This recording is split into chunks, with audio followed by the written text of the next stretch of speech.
video, just like the rest of my videos, was released a day earlier on Patreon. If you want to become a patron of mine, you can go to patreon.com/gabulosis. Hi everybody, welcome back to my channel, and if you're new to my channel, hello, my name is Gabby and welcome.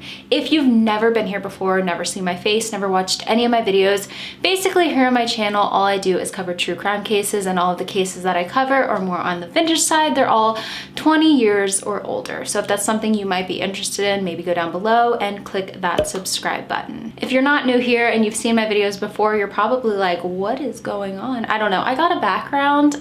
I got another backdrop. It's Christmas time. I don't know. I don't know. I do true crime videos. I'm not supposed to be like festive and stuff, but like, I love December.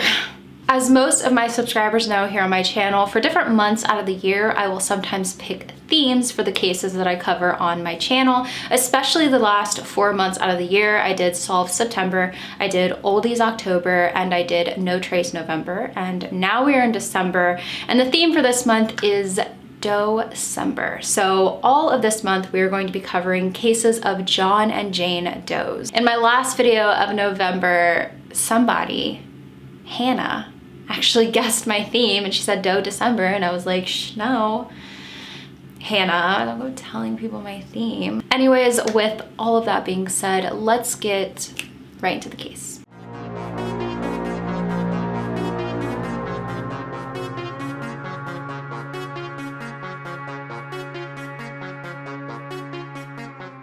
Today we're going to be discussing the case of Caledonia Jane Doe, or Cali Jane Doe, or better yet, known as Tammy Jo Alexander.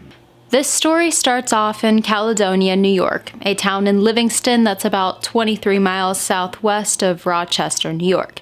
It's a town with about 4,200 people according to the 2010 census. On the very damp and chilly morning of November 10th, 1979, a farmer and his son in Caledonia, while they were going to go up the street to a diner to get some coffee, spotted something red in one of the cornfields near the Genesee River. This part of the cornfield was an area they were going to combine very soon. He originally thought it might be a trespasser, someone coming onto his property to hunt without permission. He decided to get a closer look. It was not a trespassing hunter at all, but the lifeless body of a young woman. He did the right thing, didn't touch the body, and notified authorities immediately. There would be 2 autopsies done on this unknown girl. The first guessed her to be between 19 to 21 years of age, and the second guessed her to be between 16 to 18 years of age. The person who did the second autopsy later stated that she may be 16 years old, give or take 2 years, based on her lack of bone development from an x-ray of the body. She was fully clothed, wearing a plaid shirt, tan corduroy jeans, a red windbreaker with a label on the collar that read Auto Sports Products Inc. with black stripes down the sleeves, blue knee-high socks, a white bra, blue panties, and brown ripple sole shoes. She was around 5 feet 3 inches tall and weighed about 120 pounds. She had brown eyes and brown shoulder-length wavy hair that looked like it had been lightened about 4 months before her body was found. Her toenails were also painted a shade of coral. She was wearing a silver necklace with a turquoise stone. It looked homemade and like a replica of Native American jewelry. She also had 2 metal keychains attached to the belt loop of her pants. One keychain was shaped like a heart with a key cut out and the words, "He who holds the key can open my heart," written on it. The other keychain was the key itself. Investigators did find out the keychains were sold in many vending machines along the New York State Thruway. Her blood type was A negative, and when they looked in her stomach, she had eaten sweet corn, potatoes, and meat a few hours before she was killed. She had not been sexually assaulted in any way. When it comes to the way she died, it was immediately ruled a homicide. She died due to a severe hemorrhage caused by 2 gunshot wounds. One of those wounds was above her right eye, the other to the back. The wound to the head showed that she hadn't quickly moved or flinched, so it was determined that the shots were most likely done completely by surprise. After examining her body further and the area she was found, it was determined that she had been shot first in the head next to the road near the cornfield. They found blood in this area. And then she had been dragged to the cornfield and shot again in the back. Both shots were done by a .38 caliber handgun, but they were never able to trace the bullets to a specific model of gun, even all these years later. Who was this girl, though, who lost her life so tragically? When she was found, she was fully clothed. We do know that. But all of her pockets on her clothing were turned inside out, and all of what would have been inside them was completely missing. So she had no identification on her. They didn't know her name, they didn't know her date of birth, they didn't know where she even came from. They had another Doe on their hands. And as we know, Jane and John Does, they are given different names to help separate them from other Jane and John Does. It will have to do with, say, the location they were found in, or possibly a physical characteristic of theirs. Well, this Jane Doe, because she was found in Caledonia, New York, she was given the name Caledonia Jane Doe, or Cali Jane Doe. There was one thing about this Jane Doe right off the bat that was very interesting about her, and that was that she had tan lines, and these tan lines either looked like they came from a halter top or a bikini, and she was found in upstate New York in November. There was no way, unless she came from somewhere else, that she got these tan lines. She definitely had to come from somewhere else, because it definitely was not sunny enough in upstate New York in November for her to get these very prominent tan lines. She definitely had to come from somewhere that was sunny in November. I know some people are probably wondering, well, what if she used a tanning bed? Well, for one, most often when you use a tanning bed, you do go in completely naked, so you don't get tan lines.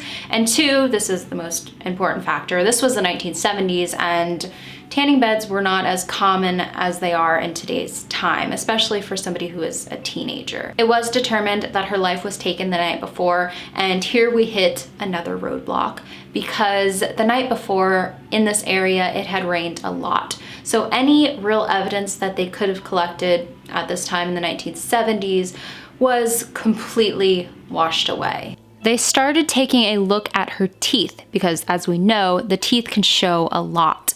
All of her teeth were in their natural condition. She barely had any dental work, if any, no fillings or restorations. Some of her molars contained severe cavities and decay, which may have caused her a bit of pain while she was alive. When it came to her wisdom teeth, none had grown in yet, which further proved her young age. Some of her teeth were sent for further testing, and it showed a strong link to composition and mineral content of the water supply in North America. Seems like she was raised here. And the isotopic oxygen ratio showed that she may have come from the southern or southwestern area of the country. Even though this was 1979, they did collect quite a bit of information on her, and her file was growing thicker and thicker. The next thing they decided to do was they were going to go around the area of Caledonia and ask people if anyone had seen this unknown girl at any time. They learned that the girl had supposedly, on the 9th of November, had dinner at a diner in Lima, New York, called Lima Diner, around 8:30 p.m., where she enjoyed the food that would later be found in her stomach during her first autopsy. She was not alone, though. She was seen with an unknown man. This is a sketch of him here. He was described as being a white male around 5 feet, 8 inches tall, with curly hair and glasses. He would be the one to pay for their dinner, and a main suspect in this case still to this day, but he has never been located. They didn't know the girl's identity yet, and they already had a suspect. The distance between the diner in Lima and the area where the girl was found was about 8 miles. The waitress that night at the diner was a woman named Marge Bradford, and Marge was 21 years old, and she lived in a trailer up the road from the diner. Marge remembered these two individuals very well, and here's why. Because that night had been a Friday fish fry.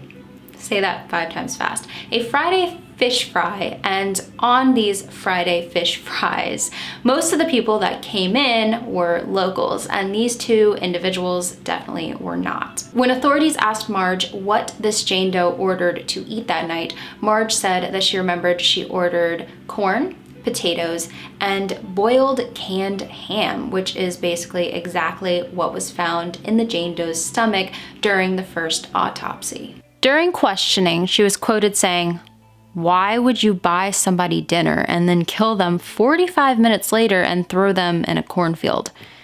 I mean, very good question, and many wonder the same thing today, all these years later. One of the main people who was there the day that this Jane Doe's body was found was named John York, and he was a Livingston deputy sheriff. And in the 1980s, he was elected sheriff. Sheriff John York is a very important person when it comes to the case of this Jane Doe.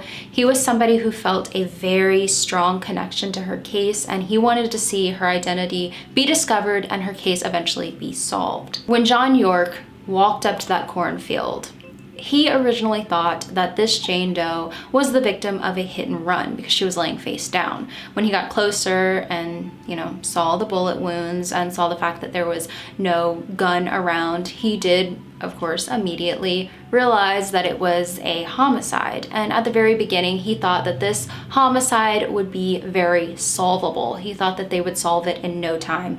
In 1979, he had absolutely no idea the journey that he had ahead of him when it came to identifying this Jane Doe. John York served as a sheriff until 2013, which was about 34 years after the discovery of this Jane Doe's body. And he was one of the main people who made sure that her case was kept open all these years. While John York was still working as a sheriff in the year 2006, forensic paleontology was conducted on the clothing worn by Cali Jane Doe. If you're not familiar with what forensic paleontology is, it's the study of things like pollen, spores, and other acid-resistant microscopic plant bodies to prove or disprove a relationship among objects, people, and places that pertain to both criminal and civil cases. To put that in simpler form, the human body and clothing can basically act like a sponge for things like pollen and pollen grains from certain areas, and this can prove where a person came from or stopped along their journey. Cali Jane Doe's clothing was tested, and in conclusion, researchers believed that she most likely came from an area in Southern California. Their best guess was San Diego, California.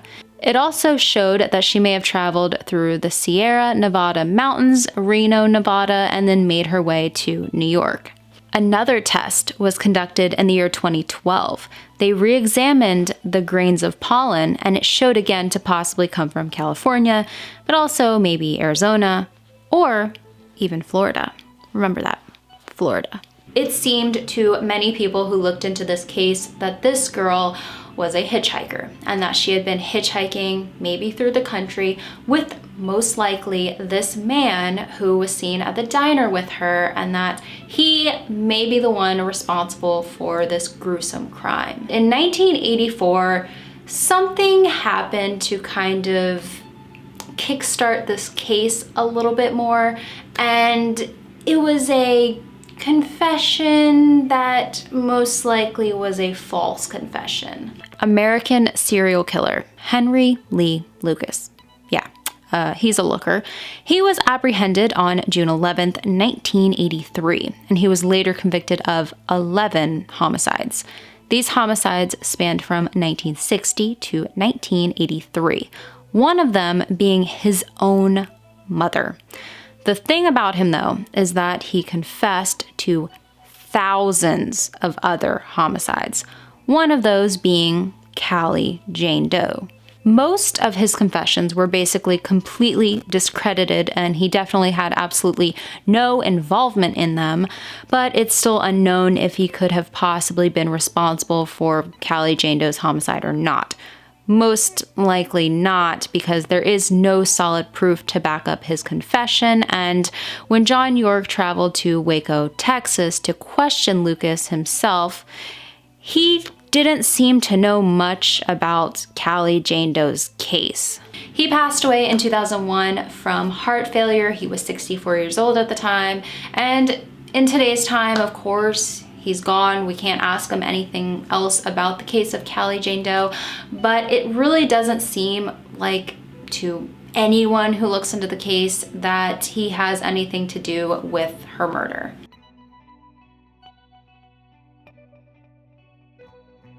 Through the years, and of course with the increase in the use of the internet and more people learning about these John and Jane Doe cases, people, some of them with artistic talents and being able to do drawings, illustrations, digital reconstructions of these unknown victims, everything finally started coming together, and it's all because of people like you or me who just have an interest in these cases and want to do something to help solve them. This included someone I've talked about before, and that is Carl Koppelman. He's helped solve so many cases with his digital illustrations of unidentified people. He drew up his original illustration of Cali Jane Doe in the year 2010. He was the one who entered a possible match on Web Sleuths, comparing a photo of a young girl who went missing in 1979 and Cali Doe. He spent years drawing the unidentified girl and going over every one of her facial features. So when he saw a photo of the missing girl from 1979, he was sure it was their Jane Doe. He came across the photo of the girl in 2014 when she was entered into NamUs as a missing person, and within a year, a conclusion was made through DNA testing. Cali Jane Doe was finally identified over 35 years after her murder. It all started in the 2010s when a woman named Laurel Noel, she hopped on social media and she wanted to find out what happened to one of her best friends from high school. She didn't think anything of it. She just hopped on Facebook and wanted to see if she could reconnect with this person. And after looking around on Facebook and searching for her everywhere else online, she couldn't find any information on her. It was like she didn't exist anymore. After not being able to find anything about her online, she decided to look up Tammy's half-sister, Pamela Dyson. She found her and started communicating with her. Pamela Dyson had not lived with Tammy since she was about 11 years old, but knew that Tammy was always running away as a teenager. She soon found out that Tammy had not been seen by anyone since she left home somewhere between 1977 and 1979. Tammy's boyfriend in 1979 verified he had not seen Tammy since spring of that year. Now, when it comes to Tammy's mother, Barbara, before Barbara passed away, she claimed that they did file a missing persons report after Tammy disappeared, but according to the Hernando County Sheriff's Office, there was not one on file, and they filed one immediately.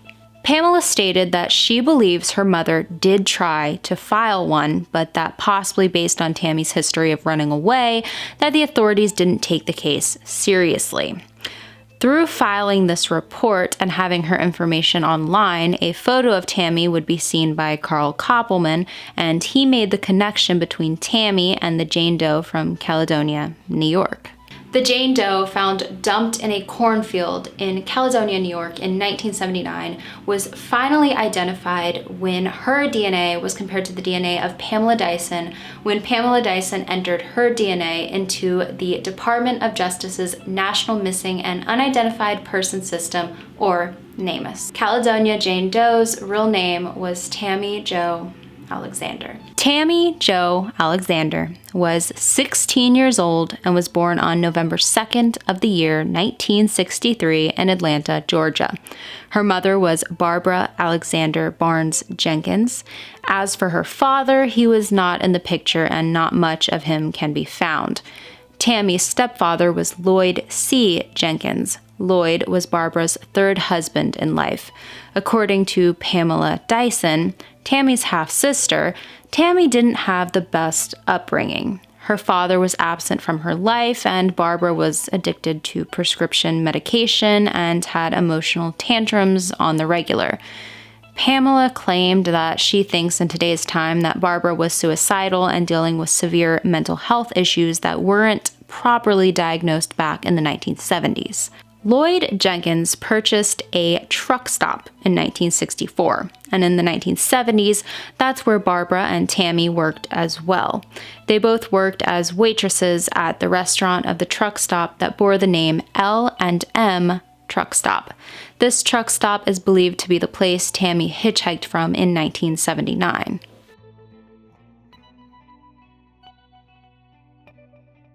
In this crazy story, she and Laurel had actually hitchhiked all the way from Florida to California, and I mean, they hitchhiked all the way there. They got there perfectly safe, and Laurel, when they were there, she ended up calling her parents. She talked to her mom and told her what they had done, and I'm sure all of their parents were completely worried about them, but Laurel's mother said that she would pay for a plane ticket for the girls to come back home, and that's what they did. So they had hitchhiked from Florida to California, and then Laurel's mother paid for a trip for them to fly back. Until Tammy was finally identified, Pamela always thought Tammy ran away from her stressful life and was possibly living somewhere else with a family of her own. That's pretty much what everyone else thought as well. Pamela said that the household was a hard one to grow up in, and she was sent to live in foster care or with her grandmother from time to time, so she was never really around Tammy much growing up. Their mother was one to yell and hit them and lock them in the closet. It didn't surprise Pamela that Tammy would want to escape that. But no one had any idea what had happened to Tammy, and not one person thought that the outcome of everything would be as horrific as it was. Tammy's mother had passed in 1998 and was never able to discover what actually happened to her daughter. But Tammy's loved ones decided to keep Tammy buried at her original resting place in Greenmount Cemetery in Dansville, New York. The Dougherty Funeral Home in Livonia, New York, did pay for Tammy's headstone to be replaced with one bearing her actual name. A public ceremony was held for Tammy on June 10th of 2015, and over 100 people showed up. Pamela said, "I'm truly glad for the closure, but it hurts to know she died that way. It's terrible. Nobody should have to be shot and dragged out into the woods." Laurel and Tammy, during their teenage years, they were basically inseparable. They were best friends.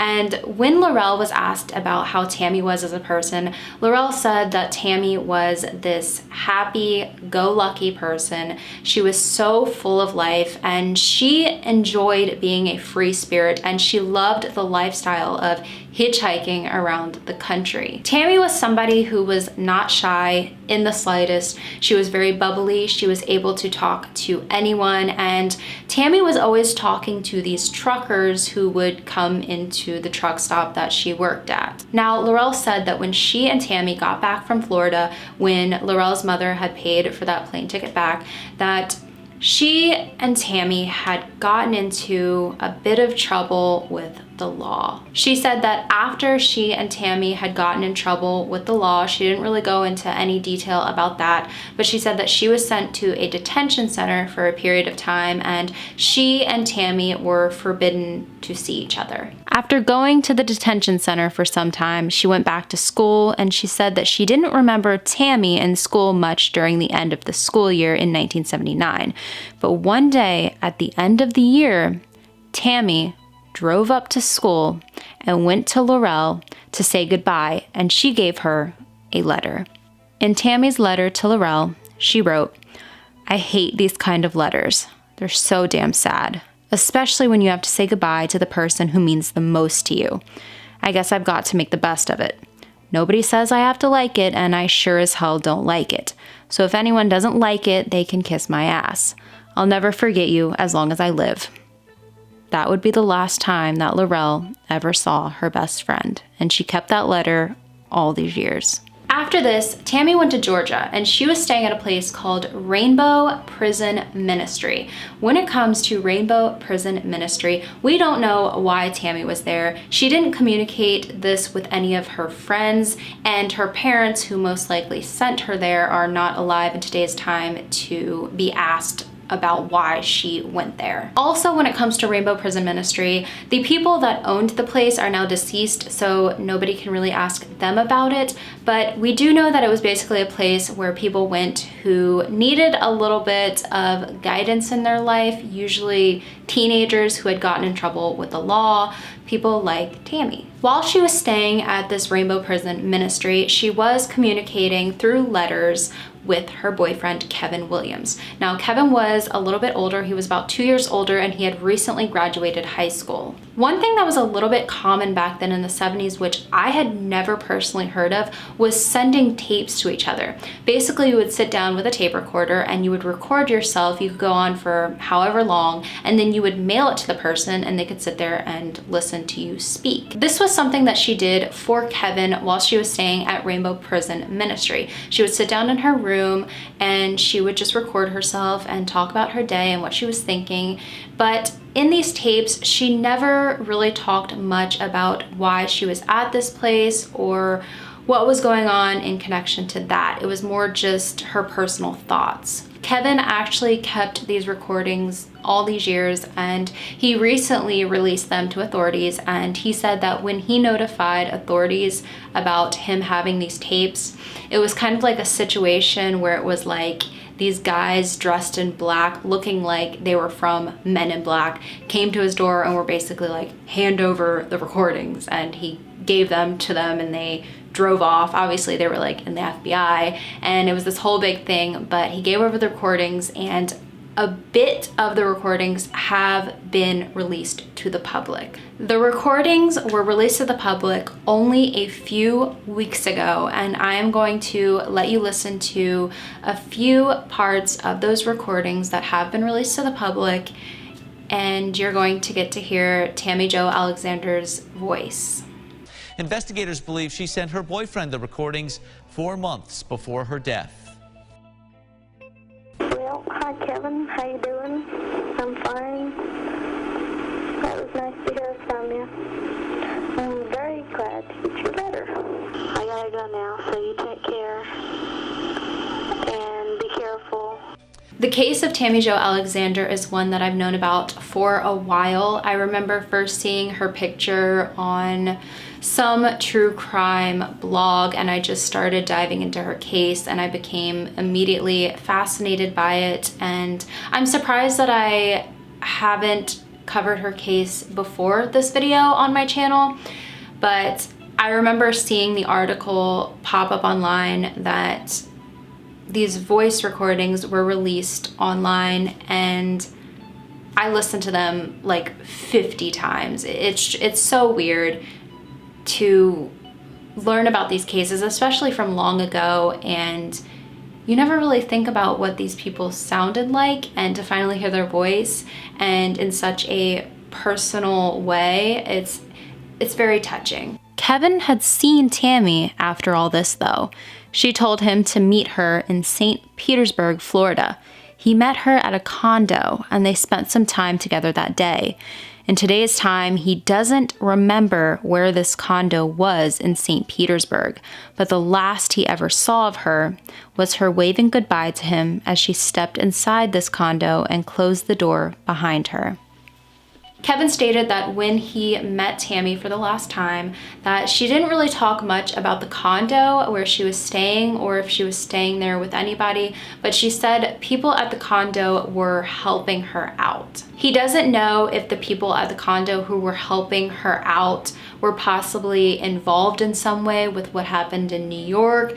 He has no idea where the condo even is in today's time. He's been to St. Petersburg, Florida since and tried to locate where he went that day, and he just cannot remember. Kevin said that this condo, he just feels in his heart, has some more answers and clues when it comes to Tammy's case, and that maybe if they could finally locate the condo, maybe they could find out something else in regards to Tammy. He said that if it wasn't somebody at the condo, maybe it was somebody at the ministry, maybe the person at the condo, it was somebody that she had met from the ministry, maybe the man that she was seen at the diner with in Caledonia, maybe that person came from the condo or the ministry. It's just all a mystery. Like I've said with pretty much every identified Doe case that I've covered on my channel, there's basically 2 steps in a homicide Doe case, and that is 1, solving their identity, and 2, finding out who was responsible for their murder. Cali Jane Doe's identity has been solved. She is Tammy Jo Alexander,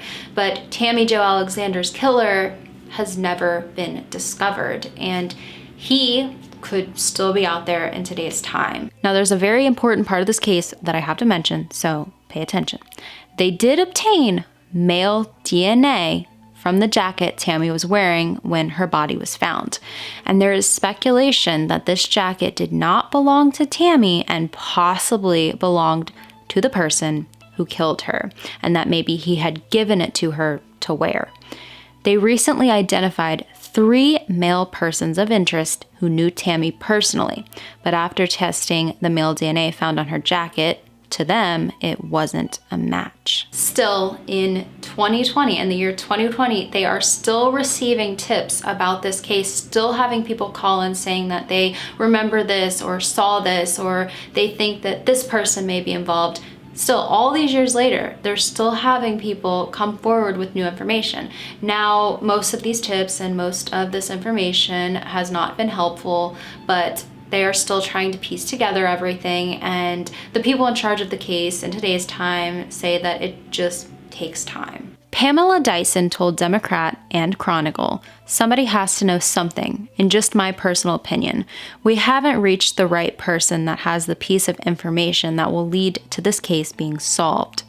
I always have hope, and I will never give up till the day I die, hoping that they find who killed her." In today's time, if Tammy Jo Alexander was still alive, she would be 57 years old. If you have any information about the case of Tammy Jo Alexander, you are urged to contact the FBI's toll-free tip line at 1-800-CALL-FBI, which is 1-800-225-5324, or the Livingston County Sheriff's Office at 1-844-LCSO-TIP, which is 1-844-527-6847. You can stay anonymous, and there is a $20,000 reward for anyone with any information that leads to an arrest in this case.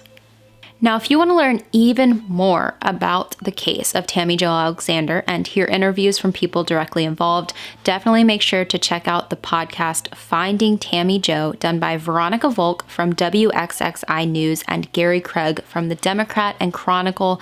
It will be linked down below in the description of this video. They did an incredible job, and I give them credit for any information that I included in my video that came from their podcast. Definitely make sure to check it out.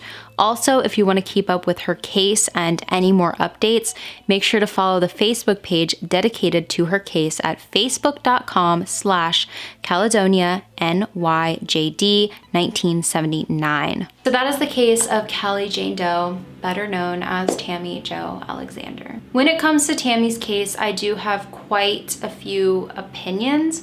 One of my main opinions is that I do wholeheartedly believe that if the man who was seen at the diner with her actually existed, if that is a 100% legitimate story, which I do believe it is, I think that that man was the person who was responsible for her murder. When it comes to cases of hitchhiking, which I have covered many cases involving teenagers, mostly teenagers, who were hitchhiking, and most of these hitchhiking cases that I've covered have taken place in the 1970s. I think most all of them took place in the 1970s. Hitchhiking was extremely popular back in the 70s. When it comes to hitchhiking cases, they are so hard to solve because, of course, these people are traveling a long ways, and it's not somebody who's local, it's not somebody who's from the area, because they are traveling. Now, let's say the person at the diner who was seen with her 100%